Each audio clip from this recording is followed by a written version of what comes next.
Goedemorgen, welkom op de gewone algemene vergadering van aandeelhouders van Telenet Groep Holding NV, die plaatsvindt hier op 27 april 2022 bij KV Mechelen in Mechelen. Aan deze vergadering, zoals uiteengezet in de oproeping en overeenkomstig artikel 7.137 van het Wetboek van Vennootschappen en Verenigingen, kan ook virtueel, inclusief vraag- en stemrecht, worden deelgenomen door de aandeelhouders die hierom op het ogenblik van de registratie hebben verzocht. In het licht hiervan wordt de vergadering ook opgenomen en deze opname zal aan alle aandeelhouders op de website van de vennootschap ter beschikking worden gesteld. Om een optimale virtuele beleving te verzekeren, worden de aandeelhouders uitgenodigd om na te kijken of hun internetverbinding voldoende stabiel en krachtig is, aangezien dat een parameter is voor de kwaliteit. Ik duid Bart van Sprundel aan als secretaris van de Algemene Vergadering en ik stel voor om de heer Quinten Helsen en mevrouw Ingrid Moriot aan te stellen als stemopnemers van de Algemene Vergadering. De voorzitter, de secretaris en de stemopnemers vormen samen het bureau voor deze vergadering. De oproeping tot de Algemene Vergadering werd gepubliceerd in het Belgisch Staatsblad van 25 maart 2022 en in de Tijd van 25 maart 2022. Een bewijsexemplaar van deze oproepingen wordt voorgelegd aan het bureau. De aandeelhoudersopnamen werden uitgenodigd per gewone brief van 25 maart 2022. De bestuurders, de commissaris en de werknemersaandeelhouders werden uitgenodigd per elektronisch schrijven, waarmee zij zich akkoord hebben verklaard. Samen met de oproeping werd aan de aandeelhoudersopname een kopie van de stukken met betrekking tot de agendapunten van de Algemene Vergadering verstuurd. Wat de bestuurders, de commissaris en de werknemersaandeelhouders betreft, werd in de elektronische uitnodiging vermeld waar zij deze stukken konden vinden, namelijk een elektronische kopie te verkrijgen via de website van de vennootschap en een gratis gedrukte kopie te verkrijgen op de juridische afdeling van de vennootschap. Al deze stukken werden samen met de oproepingsbrief eveneens gepubliceerd op de website van de vennootschap. Als algemene vergadering stellen wij vast dat deze vergadering ook geldig werd bijeengeroepen.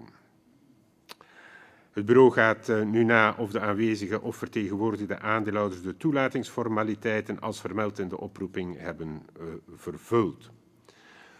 We overlopen ook de andere aanwezigen, de heer John Porter in zijn hoedanigheid van bestuurder, de commissaris van de vennootschap KPMG Bedrijfsrevisoren BV, vertegenwoordigd door de heer Godwin Jakkers, Erik van den Enden, werknemer van de vennootschap, en de heer Rob Gooyes, eveneens werknemer van de vennootschap. Het aanwezigheidsregister wordt bevestigd door de leden van het bureau en zal als bijlage aan de notulen worden gehecht. Uit het aanwezigheidsregister blijkt dat er bij de start van de vergadering 376 aandeelhouders met 79.258.509 aandelen aanwezig of vertegenwoordigd zijn op een totaal aantal van 113.841.819 uitstaande aandelen. Rekening houden met het feit dat op datum van deze vergadering de vennootschap 5.448.172 eigen aandelen aanhoudt, waarvan het stemrecht geschorst is en welke dus niet meetellen voor de berekening van het quorum en de meerderheid, zijn 73,12% van de uitstaande aandelen met stemrecht aanwezig of vertegenwoordigd. Er zijn verder geen houders van andere effecten aanwezig of vertegenwoordigd. De Algemene Vergadering kan dus geldig beraadslagen en beslissen over de punten van de agenda, aangezien er voor deze punten geen quorum wordt voorzien door de statuten of de toepasselijke vennootschapswetgeving. Wat betreft de agenda. Punt 1. Verslagen over de enkelvoudige jaarrekening. Het is de mededeling en bespreking van het jaarverslag van de Raad van Bestuur en van het verslag van de commissaris over de enkelvoudige jaarrekening voor het boekjaar afgesloten op 31 december 2021. Punt 2. De geconsolideerde jaarrekening en de verslagen van de geconsolideerde jaarrekening. De mededeling en de bespreking van deze jaarrekening en verslagen afgesloten op 31 december 2021. Punt 3. De mededeling en de goedkeuring van de enkelvoudige jaarrekening, het dividend en volmacht. Het gaat hier om de mededeling en de goedkeuring van de enkelvoudige jaarrekening voor het boekjaar afgesloten op 31 december 2021 en van de voorgestelde bestemming van het resultaat, daarin begrepen de goedkeuring van een dividend. Agenda punt 4, mededeling en goedkeuring van het remuneratieverslag, zoals opgenomen in het jaarverslag van de Raad van Bestuur over het boekjaar afgesloten op 31 december 2021. Punt 5, kwijting aan de bestuurders. Punt 6, kwijting aan de commissaris. Punt 7, de benoeming en herbenoeming van bestuurders. Punt 8, de vergoeding van de onafhankelijke bestuurders. En punt 9, goedkeuring overeenkomstig artikel 7.151 van het Wetboek van Vennootschappen en Verenigingen. Alvorens de behandeling van de agendapunten aan te vatten, geef ik het woord aan ten eerste de CEO. Daarna zullen de nieuwe te benoemen bestuurders worden voorgesteld aan de aandeelhouders via een videoboodschap. En daarna zal de heer Erik van den Enden, de CFO, een overzicht van de belangrijkste gebeurtenissen, trends en de resultaten van het boekjaar 2021, zoals weergegeven in de jaarverslagen van de Raad van Bestuur en de enkelvoudige en geconsolideerde jaarrekeningen geven. John, I give you the word. Ik heb hard gewerkt aan deze speech. So, thank you, Bert. This is a special AGM for all of us at Telenet, as this is the last one that will be chaired by Bert de Grave. I would like to take the time to thank him for his leadership and vision. Using this experience in the telecoms, his experience in the telecoms and media business, he inspired and supported me and my team to enable Telenet to develop into a company where audacious media activities are linked to superior connectivity services. I particularly valued Bert's efforts in maintaining an open and constructive dialogue with all of our shareholders, minority and majority. He was always available when needed. Our outstanding collaboration helped to develop Telenet into a benchmark enterprise of international stature.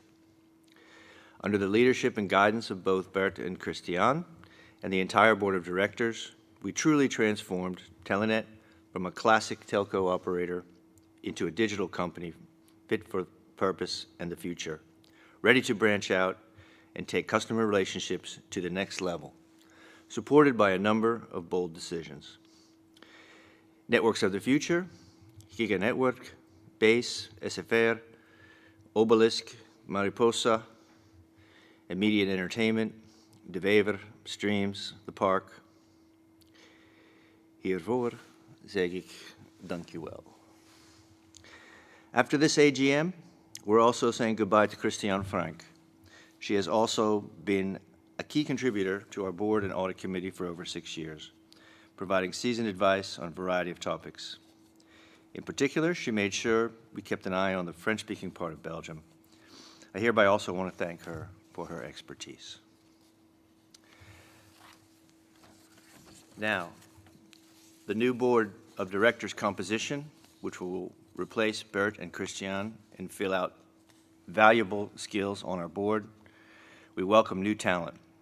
We hereby propose the appointment of Lieve Creighton, John Gilbert, and Dirk van den Berg as new independent directors of the company, and Madalena Cesabiano as a new non-executive director.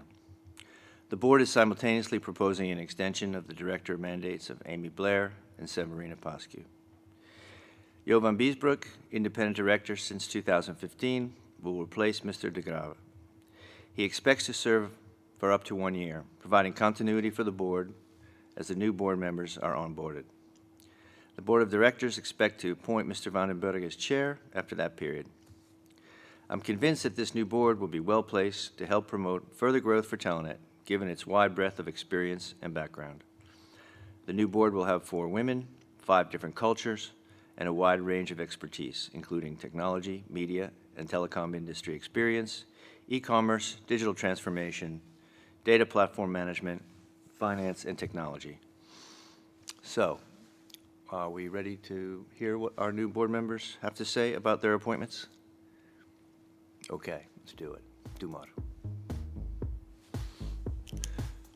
My name is Lieve Kreten. I've spent 32 years at Deloitte. I started in audit, but spent then afterwards 20 years as Managing Partner Financial Advisory Services, assisting national and international clients with their M&A transactions in a variety of sectors. Currently, I have board mandates, amongst others, at Barco and Elia. My name is John Gilbert. It's great to speak with you today. I am currently the Chief Financial Officer of the Conservation Fund, a nonprofit organization based in the United States. And previously, I was an investment banker for many years with JP Morgan in Europe, focused specifically on the media and telecom space and our businesses in Belgium and Holland. It is a great privilege to be reunited with Telenet, one of the true great success stories in the media and telecom space. I'm Adelina Sucevanu. Throughout my career, I was responsible for all aspects of technology, like operational performance for mobile and fixed networks, IT, and key strategic projects like 5G and digital. I look after large international teams of engineers, as well smaller corporate teams, mainly focusing on strategy and investment. My current role is Managing Director for Mobile and Cloud Technology at Liberty Global. I'm Dirk van den Berge, born and raised in Belgium. In the beginning of my career, I spent 10 years as a trade by diplomat, working on 3 continents before Belgium. I joined the Les Group and worked 15 years before them in CEO positions in Asia, Europe, and at the end for the Belgian mother firm. Joined Walmart in 2014 and was CEO in Canada and eventually in Asia, where I mostly focused on digital businesses. Retired March by last year, and I'm now mostly active as a board director or chair in Asia, Europe, and also hopefully here in Belgium for Telenet.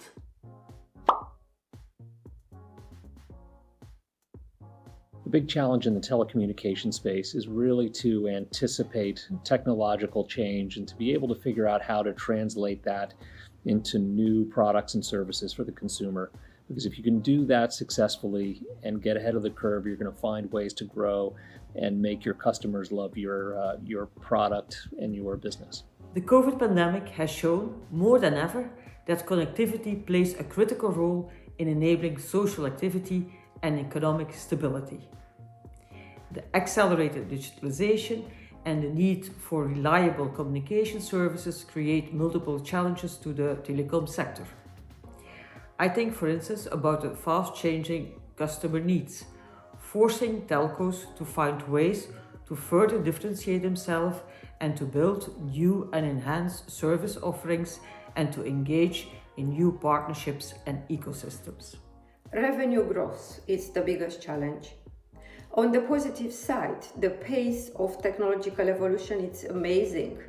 The broad range of applications and devices powered by 5G, for example, are set to make a much bigger impact into economy and society than anything else before. Less positive, our customers are using twice as much our stuff and paying less every year, and this makes the economics really challenging. So we need to identify new sources of revenues, how to compete with the OTT to get our fair share of the economic growth. Overall, amazing technology, significant business challenges, and we are going to address it by balancing our advantages and less positive. I see challenges for telecom businesses similar to e-commerce businesses. Both need to invest a lot in infrastructure, physical infrastructure and technology. And it becomes increasingly difficult to make money on the core business. Core business becomes commoditized. So in a digital world, companies need to learn to make money from fintech solutions, from monetization, or other ways of leveraging data and branding. I hope to contribute with my experience in that field.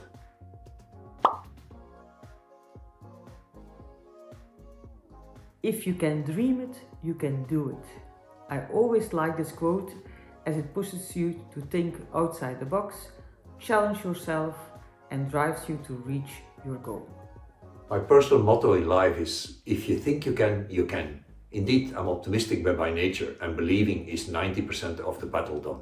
Lead by example, learn and qualify every day is my motto. As leaders, we are playing a fundamental role in shaping the culture of the organization. I would always walk the talk, be open, listen, learn, aiming for high trust, high challenge environment. I remember someone once said, never shave when you're in a hurry. And while that's certainly true on a literal level, I've come to understand that bad things happen when you're unprepared. And giving yourself the time to plan ahead, think ahead, whether that's in business or remembering your spouse's birthday, has always served me well.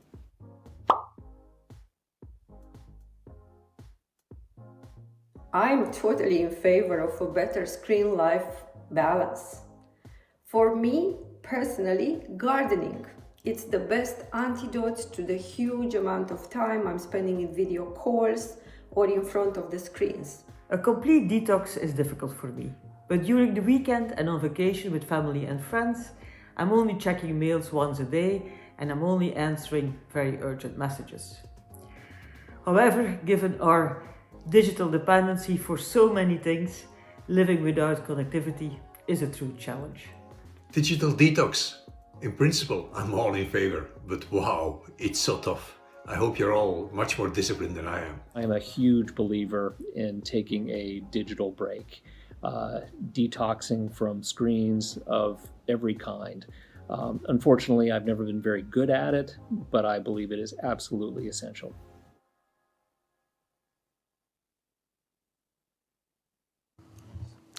Thank you. That gives you a flavor of the talent that we have brought to Telenet, and I hope that indeed they will be able to contribute in the coming years to the fast changing environment and position that Telenet will have to take. I have the feeling that indeed the change of guards is guaranteed, and that the marching orders will be well followed and be full of results. I would now like to give the word to Erik van den Ende, who will take you through the results of last year. Erik. Thank you, Mr. Chairman. And indeed, we'll have a look at the results of last year, but also, of course, look forward to the current year. The safe harbor, I'm sure everybody can read. As you know, there will be forward-looking statements in this presentation. But before we go to the forward-looking station, we'll first look back on 2021, which was for Telenet a strong year. And of course, a performance in terms of financial numbers always starts with the business reality. And as you can see at the upper left-hand side, our business performed very strongly last year. Of course, we came out of a COVID pandemic, which definitely increased the awareness and the appreciation of strong connectivity. And we've been able to benefit from that. As you can see, we added more than 100,000 fully converged customers and actually had a very strong performance across all of our product categories. Broadband stood out. We almost added 30,000 new broadband customers. But also on the mobile side, we almost had 50,000 extra customers. And also, and I would say not least, on the digital TV side, as we completed our analog switch-off program, we also added almost 9,000 customers there. So very strong operational result, which also translated in improved financial metrics. At the upper right-hand side, you can see the evolution of our revenues for the last 3 years, and the same with the green line for our adjusted EBITDA. As the graph shows, we have been negative territory for revenues in 2019 and 2020. Now, of course, 2020 was no surprise given the pandemic and our exposure to the media business, where advertising revenues were heavily impacted.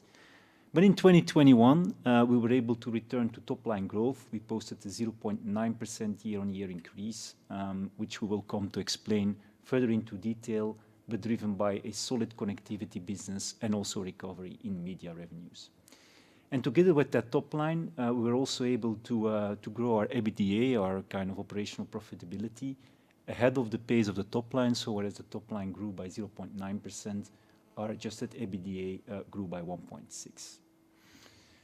As we know very well, leading in infrastructure is a key attribute of Telenet. That's really the core of what we do. And we just picked out two important metrics. First of all, the number of Wi-Fi boosters that we distributed to our customers. We know that it's not only important to bring a gig or a very high speed to the modems. Customers also have to be able to enjoy that speed and reliability within the home, which is why we invest a lot in so-called Wi-Fi boosters. And we continue to distribute those to our customers, an increase of 24% in 2021, leading to almost 1 million Wi-Fi boosters distributed within the customer base. But also the average broadband download speed continues to go up. You can see it was an average of 212 megabit per second in 2020. And also that metric increased double digits to 238 in 2021. And then finally, very relevant for shareholders, of course, our shareholder remuneration policy has been fully executed upon in 2021. You can see that we distributed almost 320 million euros to shareholders in two forms. The vast majority of that came through the dividend, which stood just over 300 million. But also we completed the last part of our share buyback program, which was another 30 million and added to the total. So that also meant that the outlook that we had given at the beginning of the year was fully met. Just to recap, you may remember that on the revenue side, we expected to grow up to 1%, and with the 0.9%, that was exactly at that metric. But also the EBITDA, we had given a range to grow the EBITDA by 1% and 2%. Towards the end of the year, it became clear that we would end the year probably at the upper end of that range, which is why we had upgraded the guidance. And indeed, we ended at 1.6% exactly at that part of the range. Then, a very important metric, the so-called adjusted EBITDA less property and equipment additions. In the past, we also called this metric operational free cash flow. So in very simple terms, EBITDA minus CapEx. That was projected to end at around -1%. Again, towards the end of the year, we saw that it was going to be closer to zero, so in a way stable versus last year. And also there we added essentially flat versus last year. And then finally, the adjusted free cash flow, we had given a range of 420 to 440. Also that one, we actually ended ahead of the middle of the range, so 1.2 million better than the middle there. It is also so that 2021 was the last year of the 3-year cycle that we started with the Capital Markets Day in 2018. That was a strategic review where we laid out the plans for the past 3 years, but also made a financial commitment to grow our EBITDA less property and equipment additions with a CAGR of 6.5% to 8%. So that meant growing that metric every single year by 6.5% to 8%. And that also we achieved. The actual there was 6.9%, so a successful conclusion of that cycle.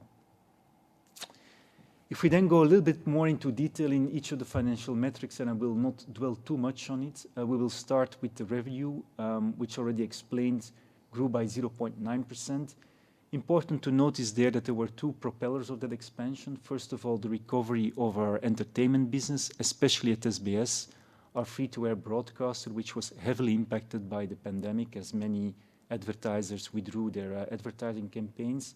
So there we saw a nice recovery, but also in the connectivity space, our subscription revenue grew by 1.2%, which is of course at the heart of what we do, leading to an overall 0.9% growth.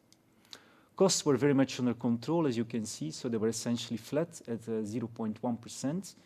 We were able to offset the increases in indirect costs as we came out of the pandemic by lower marketing, but also lower direct costs, leading to a 0.1% increase. And if you combine a growing top line with a flat cost base, of course, that results in a growth of EBITDA. So as you can see here, 1.6% rebased EBITDA. Rebased, we mean apples to apples. You can see that on a purely reported basis, actually the EBITDA went down, but that was because of a reclassification of a major content contract into 2020. Actually in 2021. So as the Jupiler Pro League contract was renewed, in the past that contract used to be capitalized, so it was the cost of it was not in EBITDA.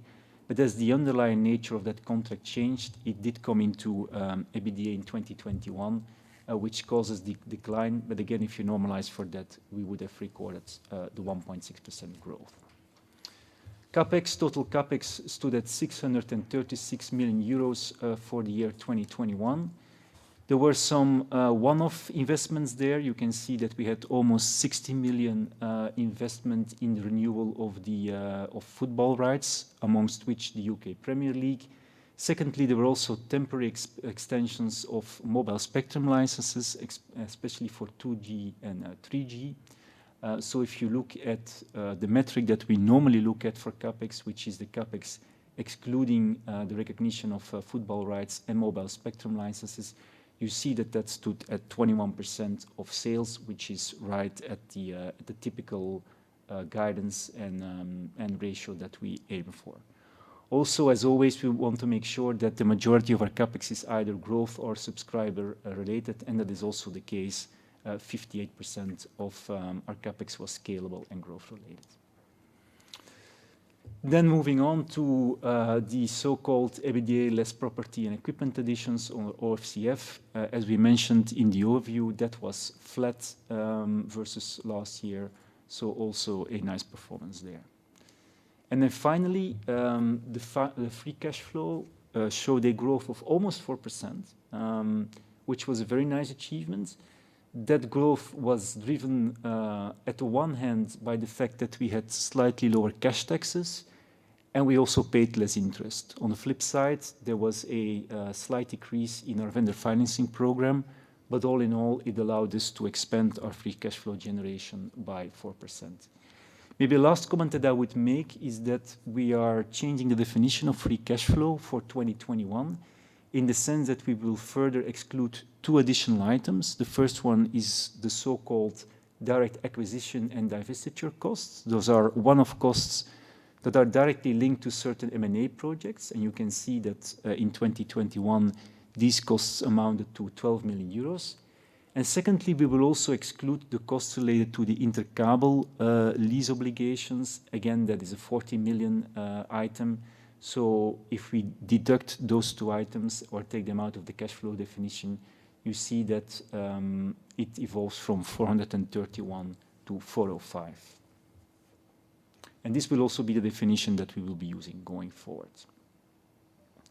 Looking at liquidity, a picture that we have been able to paint already for a couple of years, very strong profile there, a long tenure, so the average maturity of our debt is 6.5 years. That means that we have nothing to repay before 2028. Also in terms of cost of debt, our debt is fully hedged, so it's fully swapped into fixed rates with an average coupon of 3.2%. And we have almost 700 million of untapped liquidity, so clearly very able to weather any storm that may come. Net total leverage is a metric that we also monitor and manage very carefully. As you can see, over the last couple of periods, it has been very close, if not exactly at the midpoint of our 3.5 to 4.5 times range. You sometimes see very small deviations. That is typically when we pay either our intermediate or our final dividend, which is 150 million, and typically causes the metric to move by 0.1 turn, but it very quickly converges to 4.0 times, and that is also where we ended at 2021. So that was in a way the summary for 2021. So 2022 is going to be a very important year for Telenet on a couple of metrics, but for sure the business strategy is very much founded or grounded in 4 key components. The first one, and obviously the most important one, is to continue to be successful in connectivity. That is the heart of our business. And we are focusing there on two big elements. That is, first of all, to continue to drive convergence, because we know that is a very important strength of Telenet and a driver for the success of the business. And secondly, we continue to focus on customer intimacy. We believe that that is the right strategy to win in this very competitive market, and that is something that we think will set us apart, or are convinced that will set us apart versus competition going forward. Secondly, on top of the core connectivity, we also continue to build connected experiences. As Madalena already introduced or mentioned in her introduction, it is important to start new revenue streams on top of core connectivity, and that we are doing very much so in this pillar. The park and IoT are two examples of how we try to do that. Thirdly, our B2B business is a very important one and will be a key component in our future growth, where we are very strongly focusing on two elements. It's first converged solutions. Also there, customers clearly want to have, in a way, a one-stop shop and everything converged into one solution. But secondly, also putting a lot of emphasis and traction behind our ICT services. With the acquisition of Nextel that we did a couple of years ago, we have all the skills and products in-house, and that is something we want to drive very hard. And then I would say, last but not least, the Media Hub, which gathers all of our media assets. That will also be a strong source of growth. What we are doing there is a very strong focus on local content. We know that the Flemish content market is a very vibrant one and a very high quality one. And that is something that we want to further leverage and build. Secondly, smart advertising is very important in a challenged advertising landscape. And then thirdly, as we mentioned, there is a very strong ecosystem with very high quality content, and we're also looking into potential international expansion there. And we're all doing this in a context where we continue to invest in growth. We know this is an industry that caters for a lot of investments, and Telenet is always on the leading front of that. So while we continue to execute on the strategy and expand the business, we will continue to invest specifically this year in 5G, but also in selected fiber investments. But on top of that, doing business is only relevant if you can do that in a sustainable way. And that means that we have also refreshed our sustainability strategy. We published our sustainability report earlier last year, if I believe late spring. And our sustainability strategy is rooted into three very important components. What we are trying to achieve with our sustainability strategy is to make sure that the technology that we will deliver to our customers and to society at large is really there for human progress. Technology is useless if it doesn't really help society and people to move forward and to improve the quality and meaning of their lives. So there are three key components. The first one is indeed that progress. We know that having access to the digital highway and the digital world is very important, but unfortunately not yet accessible to the full population, which is why we have launched our Telenet Essential product, which is especially geared and targeted to make sure that people who have not yet had the opportunity to join the digital life can do so. But it is not only in the B2C space. We also see that even for small businesses, getting on the digital train, having a website, working in a digital way is not always obvious. So also there we will continue what has been a very successful program in the past already, the Digital Acceleration Program. Secondly, empowerment. For us, it's very important to be recognized both externally and internally. So those are two angles that are equally important for us as an inclusive and a purpose-driven organization. That means that we have programs in place, but a lot of attention to make sure that Telenet is a diverse and inclusive organization. If you look at where we are today, that's probably already in a nice place, but standing still is standing backwards. So this is something where we put a lot of emphasis and a lot of drive behind it to even improve that. And of course, also coming out of the pandemic, the way that we work, but also the skills that we will need going forward will continue to evolve. So we also put a lot of efforts to make sure that the skills and the competences of our workforce are also future-proof.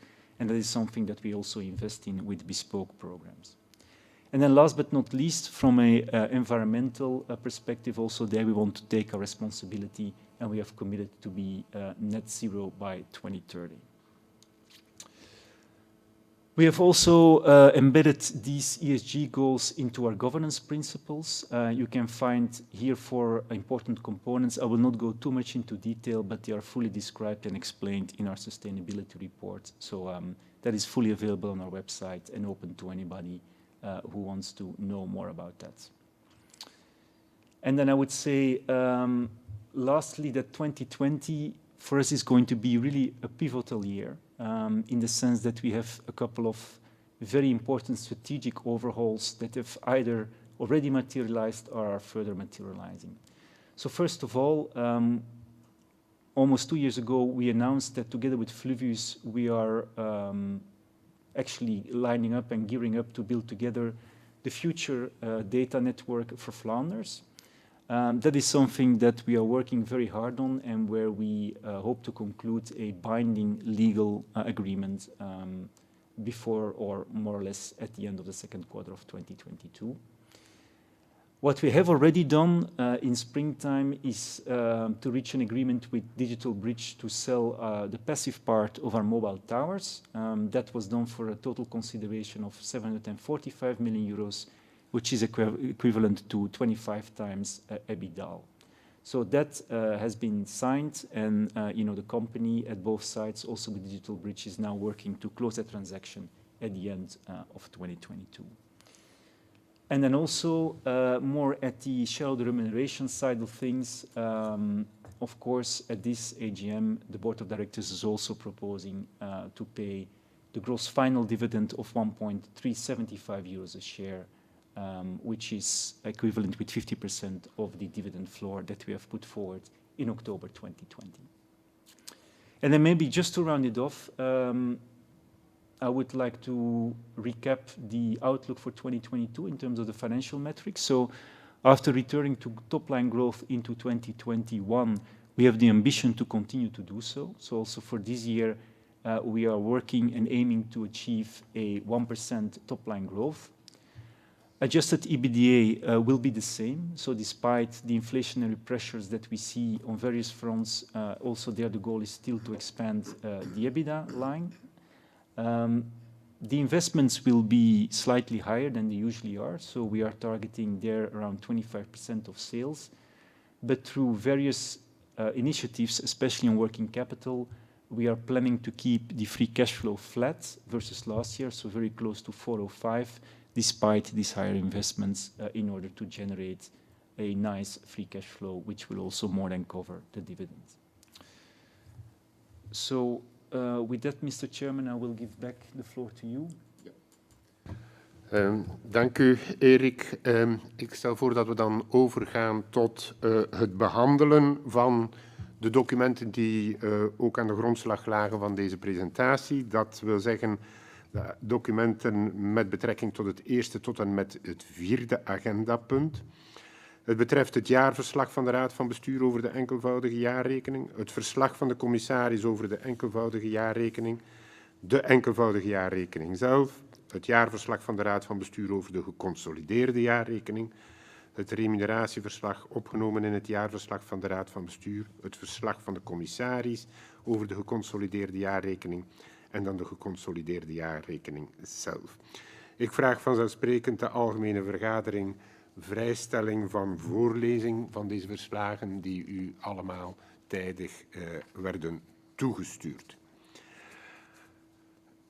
Mag ik aan Godwin Jakkers, vastvertegenwoordiger van KPMG Bedrijfsrevisoren, vragen of hij nog iets toe te voegen heeft aan zijn verslag? Nee. Er is niks toe te voegen op dat vlak. Dan zou ik heel kort willen toelichten dat het remuneratierapport dat u ter beschikking werd gesteld 7 belangrijke tabellen bevat, zoals vereist door de Europese richtlijn en zoals gereflecteerd in de Belgische wetgeving. Het betreft de jaarlijkse remuneratie van de bestuurders. Het betreft het totale remuneratiepakket van het leadership team, inclusief de cashcompensatie en de benefits die ze hebben ontvangen. Het betreft een overzicht van alle actieve aandelenplannen, aandelenoptieplannen, met de plan-data, de uitoefeningsprijs, de aanvaarde opties, de gevestigde opties in 2020, hun valuatie op 31 december 2021 en de potentiële winst die eraan verbonden was. Het gaat ook over, er is een tabel over de remuneratie in performance shares en in restricted shares. Er is een tabel met de variabele remuneratie en de performance KPI's. Er is de 5-jaarlijkse evolutie van de totale remuneratie vergeleken met die operating free cashflow performantie over die jaren. En er is een vergelijkende tabel van het jaarsalaris en de bonus tussen de CEO, het gemiddelde voor het senior leadership team, voor het leadership team en het gemiddelde van alle employees die bonusgerechtigd zijn. Er is ook een vergelijking tussen de remuneratie voor 2020 en 2021. De CEO en het senior leadership team remuneratie is gestegen met ongeveer 3,3% versus 2020. In 2021 is er een gevestigd performance share plan, wat er niet was in 2020. Dat is de belangrijkste uitleg. Er is een zeer beperkte verandering in de vaste verloning en in de korte termijn variabele verloning. De verhouding tussen vast en variabele verloning is gedaald met ongeveer 9%. Dat is terug te wijten aan het feit dat er in 2020 geen vesting was van performance shares, wat er wel is geweest in 2021. En tot slot werd de remuneratie, of is de remuneratie van de CEO met 8,5% gedaald. Dat is vooral te wijten omdat er in 2020 een additionele toekenning is geweest in de groepsverzekering. De eerste tranche van het performance share plan dat in 2021 werd toegekend aan de CEO zal alleen maar vesten ten vroegste in 2025. Hiermee zou ik de behandeling van deze documenten willen afsluiten en overgaan tot de vragen- en antwoordsessie.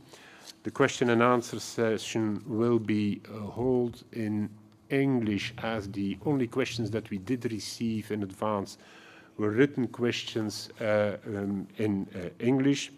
And I propose to move to that section now.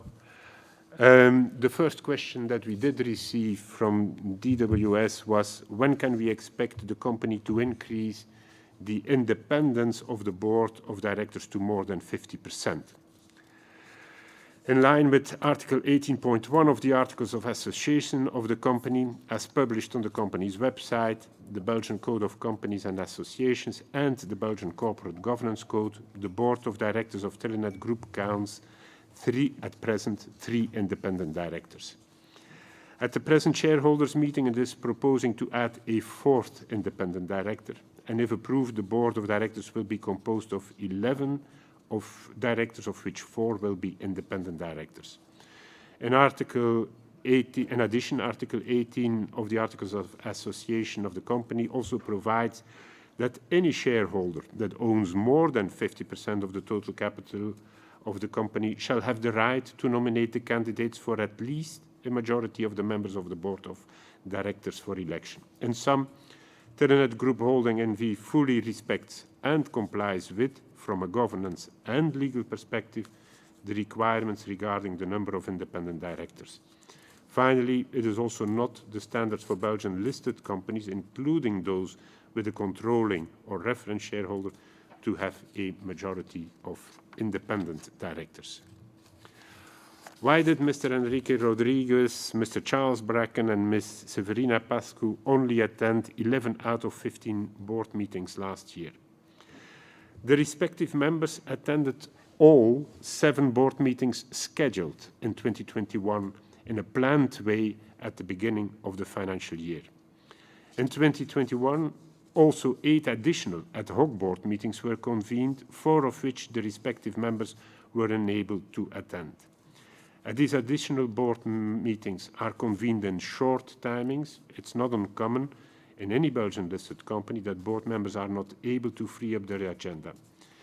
It is to be noted, however, that the directors diligently considered the agenda and, as the case may be, pre-discussed the matter with a colleague director who represented them at the meeting by a proxy who was able to take in any concerns and or comments on board for the deliberation in the board. Third question, when do you plan to update the CVs of the directors? While the company fully complies with Belgian law and there is no fixed market practice among Belgian listed companies, we continuously review and welcome feedback on how to improve our website. The biographies of the directors on our investor relations website will be updated early May after the annual general shareholders meeting and the publication of the company's first quarter 2022 results. Currently, all biographies mention the year when their mandate became effective, and we also look to add to the biographies the year when they expire to full disclosure. Currently, this information is available on a separate section of our investor relations website. The question 4, we note that Telenet Group Holding NV is not transparent enough for shareholders regarding executive remuneration for some time. When can we expect more granular detail from Telenet Group Holding NV on the executive remuneration? The information on executive remuneration, as well for fixed remuneration, base salary and other benefits, for variable remuneration, short-term, 1 year or multi-year, other share-based remuneration and group insurance can be found in our remuneration report, which should be read together with the company's executive remuneration policy, which was approved by the AGM of April 2020 and is similarly available at our investor relations website. The company's remuneration report fully complies with Belgian law as well as the existing guidelines on remuneration reporting that were issued by the Belgian Corporate Governance Committee. We are always open to enter in any dialogue with our shareholders to listen to concerns. When will you set more precise non-financial KPIs for executive remuneration, which are also transparent on how they are measured? Detailed non-financial KPIs and their measurement have been determined with the boundaries of the remuneration policy in the Telenet Remuneration and Nomination Committee, and they have been approved by the board. Information on these non-financial KPIs, including the relative weight, can be found in the section 8.3.7.4 of the remuneration report. The company's remuneration report, again, fully complies with Belgian law as well as the existing guidelines on remuneration reporting that were issued by the Corporate Governance Committee. How much weighting have you linked to non-financial KPIs in all variable remuneration plans? As to the weighting of the non-financial KPIs, we stayed within the boundaries set within our remuneration policy, and this policy, again, can be consulted at our corporate website. As mentioned in response to the previous question, information on the non-financial KPIs, including the relative weight, can be found in the section 8.3.7.4 of the remuneration report. The company's remuneration report fully complies with Belgian law as well as with the existing guidelines on remuneration reporting issued by the Belgian Corporate Governance Committee. As set out in the annual report, as regards non-financial KPIs, these include, amongst other things, the implementation and success of the sustainability strategy and the people development and engagement, each with a target of 10%, but they also include a 91% gender pay gap target. What are the subcategories of the environmental, social, governance metric of the performance conditions for Mr. John Porter? The metrics for environment, social and governance KPIs for Mr. John Porter are set in line with Telenet's sustainability ambition, its people strategy and its position on corporate social responsibility. ESG targets have also been included in the company-wide objectives for 21 and 22, which define the variable remuneration and bonus schemes of all Telenet employees. In May 21, the Board of Directors also approved a new CEO remuneration plan, which includes a dedicated ESG target based on a qualitative assessment of the implementation status of the 21-25 sustainability strategy, with intermediate progress and impact measures in 23, 24 and 25. The ESG target accounts for 20% of the CEO remuneration plan. Finally, in July 21, the Remuneration Committee has approved the new long-term incentive plans for senior leaders, rewarding the successful implementation of the new sustainability strategy with a key focus on strengthening the employee engagement and preventing stress-related absenteeism, increasing the company's environmental responsibility by reducing the greenhouse gas emissions and adopting a stricter protection of the customer privacy and data. Question 8. Why are you proposing to repurchase and issue shares without preemptive rights for such large amounts over extended time periods, which are not in minority shareholders' best interest and also out of line with best practice? We successfully obtained shareholder approval to increase our authorized capital up to €5 million in April 2017 for a period of 5 years and hence expiring in April 2022. The resolution for this EGM is unchanged from the resolution approved by the company's shareholders in 2017 and in 2012. The company benchmarked the percentage of authorized capital versus its outstanding share capital amongst a diverse peer group of Belgian companies and concluded that the percentage of the authorized capital as compared to the outstanding capital of the company, it is 39%, was in line with the average of this peer group.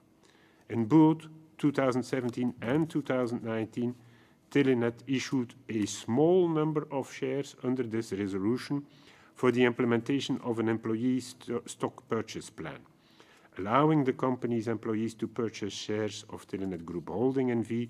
at an attractive discount, but otherwise the company did not use the authorization granted to it. As set out in the board report, this authorization is granted to give the board of directors the necessary flexibility if and when needed. Finally, the maximum amount of the authorized capital allowed under the Belgian Code of Companies and Associations is 100% of the outstanding capital of the company, which is substantially above the amount requested by the board. In respect of the authorization to repurchase shares, this authorization is in terms of amount unchanged from the resolution approved by the company shareholders in 2019 and is aimed at allowing the Board of Directors to fulfill its shareholder remuneration policy as announced in 2018 and supported by the company's shareholders. Did you consult shareholders before submitting these proposals?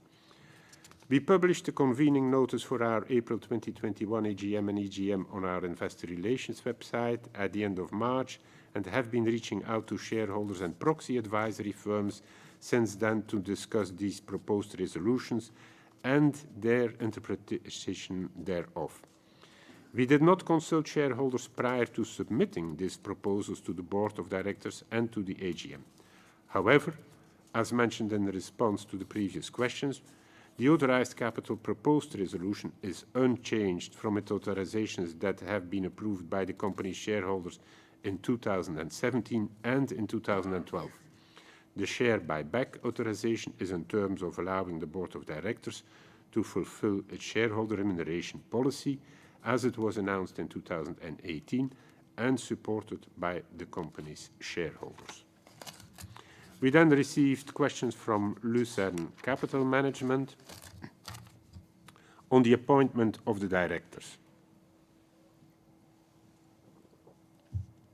The question was, upon advice of the Remuneration Committee, the Board of Directors has presented inter alia the appointment of Mrs. Lieve Kreten, the appointment of Mr. Dirk van den Berge, and the appointment of John Gilbert as a candidate independent director of the company.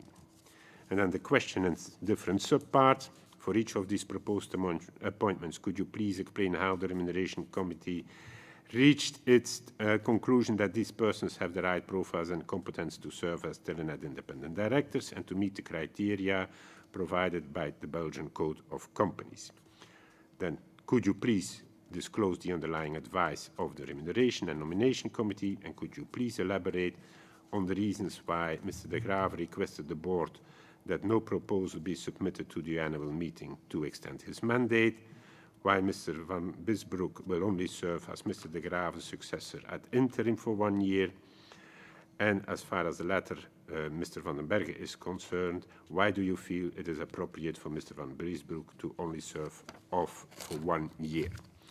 On the appointment of the directors, we confirm that the Remuneration and Nomination Committee decided to recommend, based on an agreed procedure with the involvement of a renowned executive search firm, to select and nominate the independent directors referred to. In general, it is noted that the committee defined distinct profiles for the recruitment, taking in account government's requirement, including several face-to-face interviews with potential candidates and skill set evaluations. During the process, the committee has extensively considered the independence of the proposed independent directors, including by discussions with obtaining written statements by the respective nominated directors. The Remuneration Committee has built a thorough record to support the recommendations made and confirms the positive recommendations for each one of them, but as the disclosure of the advice of the Remuneration Committee is not legally required nor market practice, it will not be disclosed. Appointment of directors. Mr. De Graaf, myself, I have requested the Board that no proposal be submitted to the annual meeting to extend his mandate as independent chairman for personal reasons. I am in my 68th year. I indicated not to pursue an additional term, conscious of the fact that during any potential additional term, I would actually reach the maximum permitted age to be part of the Board of Directors as stipulated in the company governance charter. As indicated in the press release of 24th of March 2020, the company is extremely pleased that Mr. Van Bisbroek will take on the chairmanship of the company following the next general meeting, this one here at present. Mr. Van Bisbroek was not seeking a longer term. In any event, being a prime mover at Telenet and highly experienced, he will be able to guarantee continuity and a seamless transition to a new chair. Mr. Van Berge will initially join the board as an independent director, following which the Board of Directors intends to appoint him chair to the company. This has been explained in the press release of 24th of March, published on the company's website. Then we have question number 2, sale of the tower and business strategic transactions. The question was, please explain what these strategic transactions and opportunities are and whether the board's decision to retain the proceeds of the sale of Telenet's telecommunication tower business is driven by any contemplated future M&A transaction and in particular a potential merger between Vodafone, Ziggo and Telenet, and B, what are the intentions in terms of shareholder remuneration as the case may be. Question on the sale of the tower business and strategic transactions. At the end of October last year, Telenet announced that its board had commenced a strategic review of its mobile telecommunication tower business, holding all the passive infrastructure, including a preliminary market assessment. The board's decision was, amongst others, driven by continued strong demand for telecommunications infrastructure assets generally, as evidenced by the attractive multiples paid in such divestment process, and as the case may be, broader strategic transactions. At that time, Telenet was still actively pursuing the acquisition of the balloon cable operator VOO, which could have been funded through existing cash, additional debt, the net proceeds from a tower transaction, and/or a combination of those three. At the end of November, Nethys, VOO's controlling shareholder, announced its intention to enter into exclusive negotiations with Orange Belgium for the sale of VOO to the latter, which was signed at the end of December last year. Given strong market appetite for our well-positioned tower portfolio and the underlying valuations that could be achieved through a potential transaction, the board unanimously decided to continue the competitive M&A process, which was completed at the end of March this year and led to a full sale of Digital Bridge for a total cash consideration of 745 million, equivalent to 25.1 times enterprise values to EBITDAL, after leases, that is, in 2021.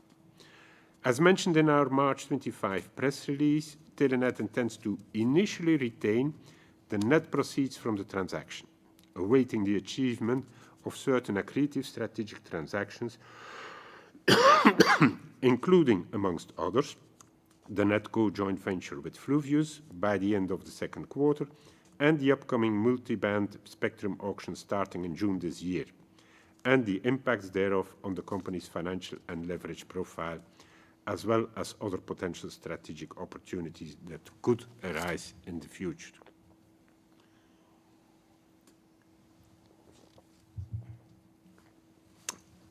I'm sorry. The sale of the tower business and its strategic transactions were then continued. At present, the company is not pursuing large-scale M&A opportunities other than the ongoing discussions with Fluvius about the data network of the future, including fiber-to-the-home technology. The network of the future will be fully open, ultra-performant, accessible to businesses and families, both in urban and rural areas, and built at the lowest societal costs. Both companies intend to create a new, self-funding, independent infrastructure, NetCo, contributing their existing HFC and fiber assets, as well as developing new build fiber assets in the future. The NetCo intends to operate a fully open access network and is expected to enjoy a high network utilization rate from the start, driven by Telenet's existing customer relationships and incremental traffic generated by wholesale partners. It is intended to be a multi-party partnership. It is open to further partnering with both strategic and/or financial partners to develop this ambitious data network of the future. Telenet expects to enter into final agreements by the end of the second quarter this year. Excuse me, Telenet's board of directors remains highly committed to deliver on the company's shareholder remuneration policy, as detailed during the December 2018 Capital Markets Day and as strengthened in October 2020 with the introduction of a €2.75 gross dividend per share floor. In the absence of any material acquisitions and/or significant changes in the business or regulatory environment, Telenet intends to maintain net total debt to consolidated annualized adjusted EBITDA, or net total leverage, around the 4% midpoint through an attractive and sustainable level of shareholder disbursements as per the company shareholder remuneration policy. At December 31st, 2021, the net total leverage ratio was 4.0, in line with the above-mentioned policy. Then question number 3, related to related party transactions. If you allow me, you can find, and you will be able to find the question. I will rather reply to the different sections of this question. In line with Article 7.97 of the Committee of Independent Directors, together with the independent expert, the committee had the necessary and obligatory interactions to come to the foresaid conclusion. The conclusion was phrased in accordance with the wording of Article 7.97. Article 797 has been followed meticulously, and the company has communicated transparently on the same through a press release of 20th December 2021 on the company's website and in the financial report 2021, in compliance with the disclosure requirements of Article 7.97, which now requires both a press release and a mention in the annual report. The independent expert used the methodology and applied the benchmarks that it deemed appropriate and suited for the proposed transaction without any interference by any stakeholder. On the second part of the question, all necessary and obligatory information is disclosed in the financial report and the press release of December 2021, in compliance with the disclosure requirements. The disclosure of the advice of the Committee of Independent Directors and the independent expert is not legally required nor market practice. Then there was a question applicable under C and D. The answer over there is that the license agreement is a prolongation of the agreement referred to in the financial report already in 2019, which was subject to the former Article 524 of the Belgian Commercial Code. As previously explained during the general shareholder meeting of the company in 2018, proposed intra-group transactions are submitted to the Audit and Risk Committee to consider whether Article 7.97 applies to the transaction or whether any exceptions as provided in Article 797 apply. As also explained during the general shareholders meeting of the company in 2018, all potential related party transactions are discussed and monitored in depth at the Audit and Risk Committee and also closely followed up by the Board of Directors, who, based upon well-documented files, consider whether Article 797 applies to the transaction or whether any exceptions as provided apply. The company's internal audit and compliance teams, as well as the company's external auditor, closely monitor the same. This procedure complies with the requirements of, again, Article 797 of the Code. These were the written questions that we had. I apologize for taking so much time to read them, but we have to make sure that they are properly answered and documented. We did not receive any other questions, and I do not see any request to add any questions. So I hereby conclude that we can go to the voting part. Laat ons dan overgaan tot de beslissingen zelf. De beslissingen met betrekking tot het derde agendapunt. De enkelvoudige jaarrekening met betrekking tot het boekjaar afgesloten op 31 december 2021 bevatten te bestemmen winst van €4.645.587.681 bestaande uit een te bestemmen winst van €506.854.642, volledig toegevoegd aan de overgedragen winst van het boekjaar van €4.138.732.979. Aangezien 1.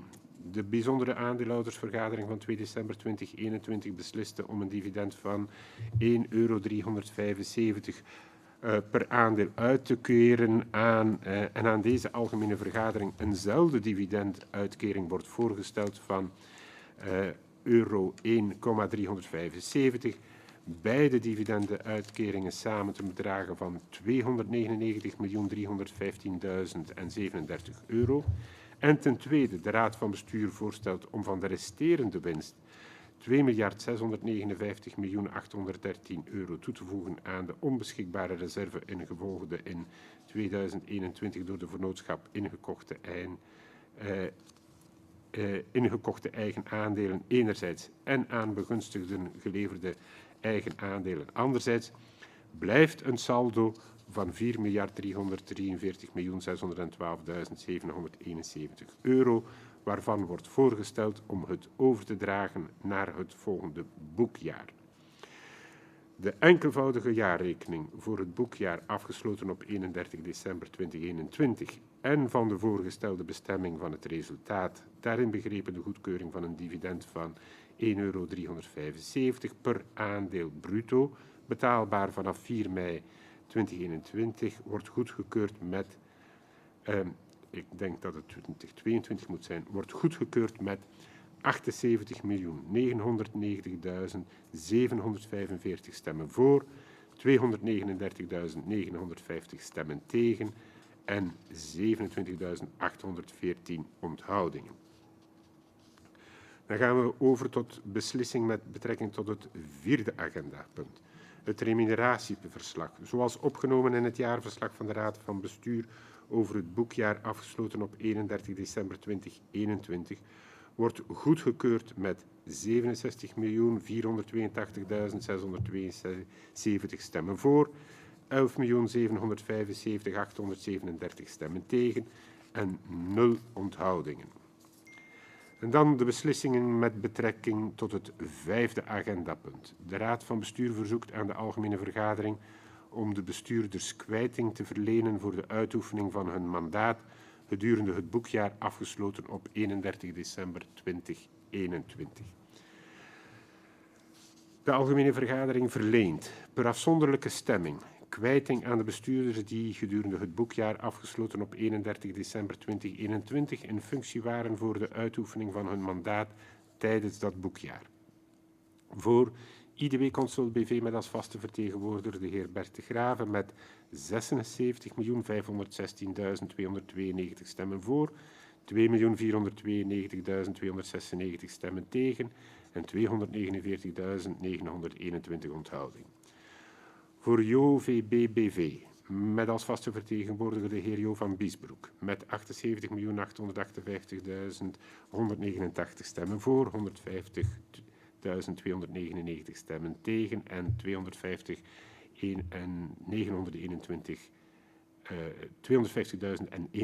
onthoudingen.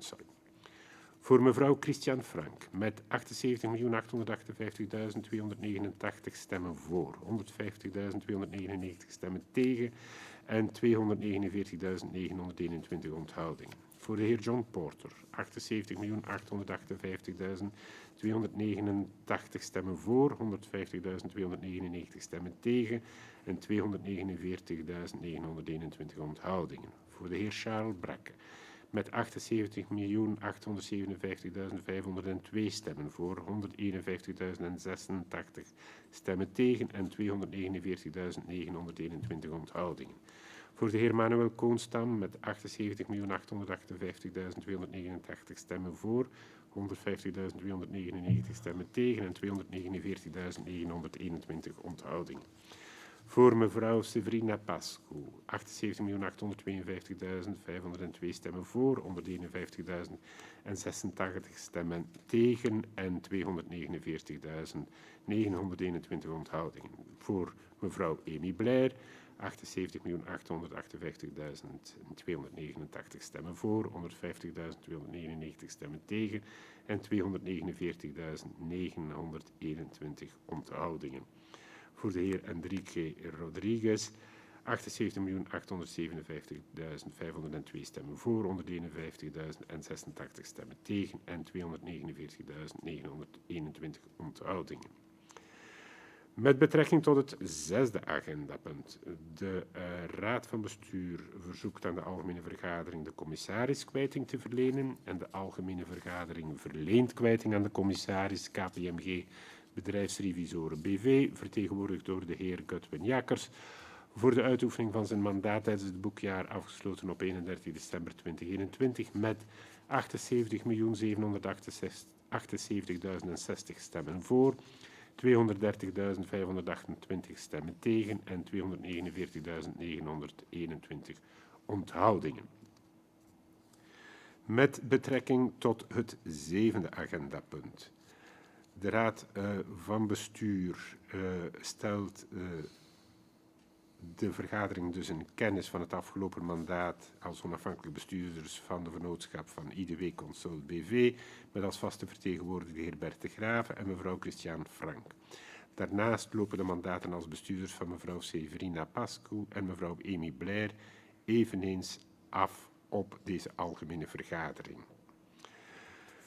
Het voorstel van de Raad van Bestuur omtrent dit agendapunt is voorgesteld en ik vermoed dat ik mag overgaan tot de stemming in dit geval. We nemen kennis van de afgelopen mandaten en de voorgestelde benoemingen en herbenoemingen. De algemene vergadering keurt met 78.884.069 stemmen voor, 272.381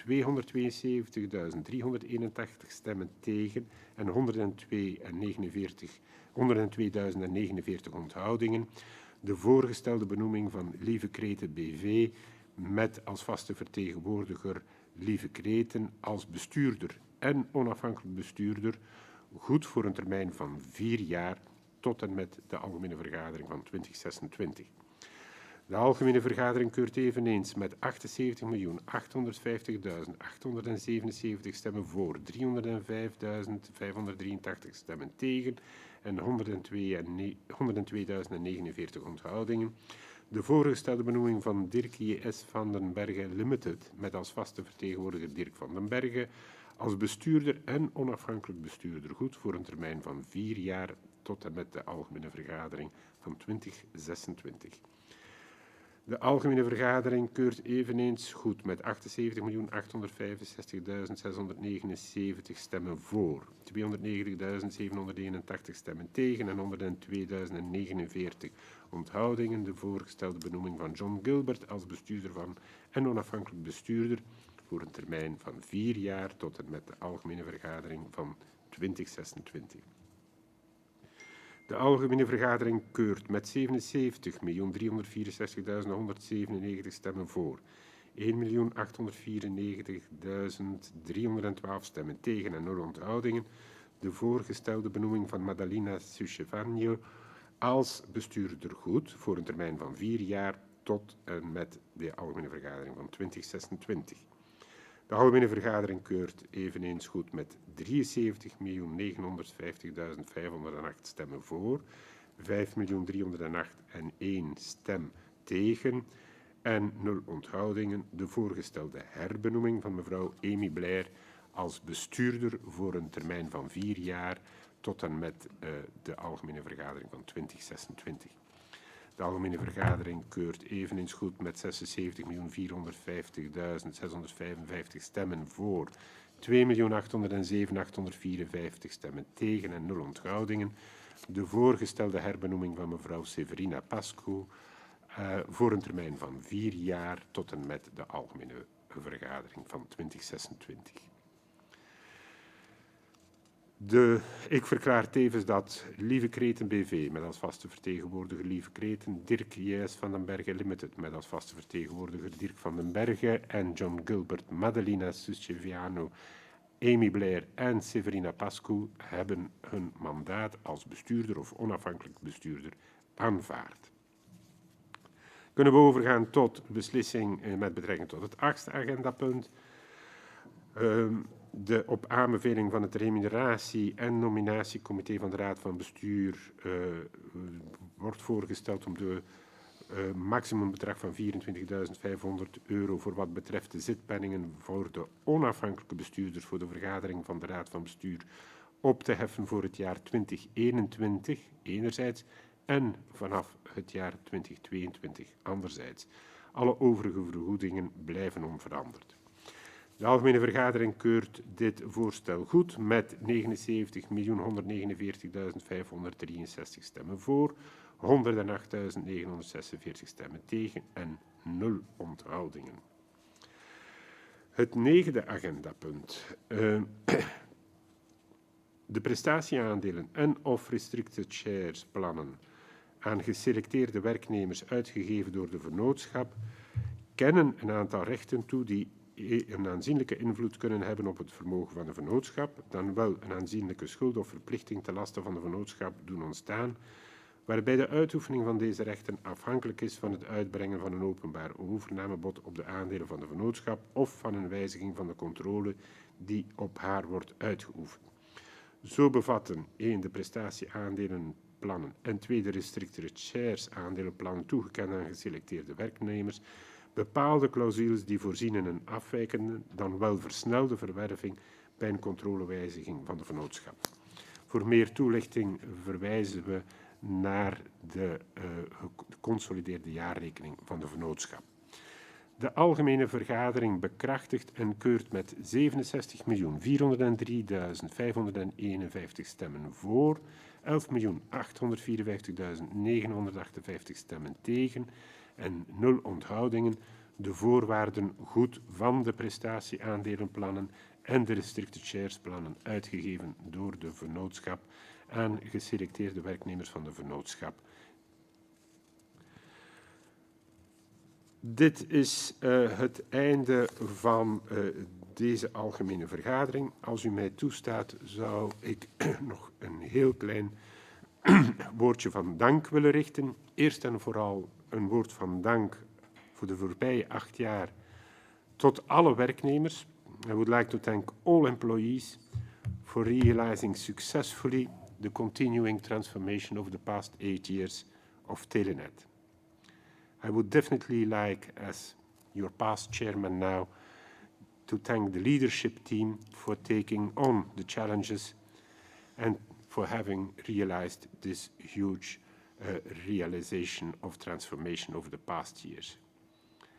I would specifically like to thank John as CEO for the excellent cooperation in full transparency at any point in time with his board and specifically with myself as chairman. I would like to thank the board for the efficiency and support in realizing the impressive list of transactions and transformation that we have realized over the past 8 years. And last but not least, I would like to thank all the shareholders for the continued support and challenging of this excellent company in all its layers. For me, it has been an honor to serve Telenet, and it has been a pleasure to contribute to its success. And with that, I would like to close this General Assembly and wish you all a very good future. Thank you and see you again next year.